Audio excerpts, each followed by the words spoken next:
Shocking news. Media owners, CEOs, bureau chiefs అసలు నేను నిన్న స్టీల్ ప్లాంట్ ఆపకుండా గొంతుకు పోయినంతగా వాదించి 10 సార్లు వాదించాను. ఫిబ్రవరి 21ని ఫైల్ చేశాను. ఏప్రిల్ 24ని 25ని ఆర్డర్స్ తీసుకొచ్చాను. 1 ఇంచు స్థలం అమ్మకుండా ఎవరమ్మారు, ఎంతకు అమ్మారు, ఎందుకు అమ్మారు, ఎవరు కొంటున్నారు అని రుజువులతో. నేను తప్ప ఎవరైనా వాదించారా? జేడి లక్ష్మీనారాయణ 3 నెలల్లో కనీసం 1 రోజైనా కోర్టుకు వచ్చాడా?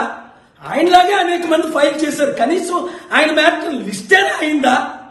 నాది అయిన తర్వాత అలాంటి ఎన్నో లిస్టులు అయ్యాయి. అలాంటిది మీరు ఆయనకి క్రెడిట్ ఇవ్వడానికో ఇంకోరు క్రెడిట్ ఇవ్వడానికో చేస్తే దేవుడు మిమ్మల్ని శపించడా? సత్యాన్ని దాచి అసత్యాన్ని ప్రచురిస్తే మీకెలా ఉంటుంది కోపం?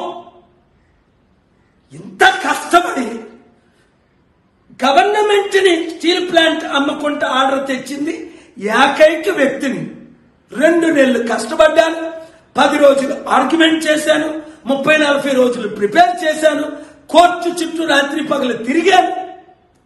ఇంత చేస్తే నాకు క్రెడిట్ ఇవ్వడానికి మీకు దేవుడే అన్నాడు, whom the credit is due, the credit is due అని.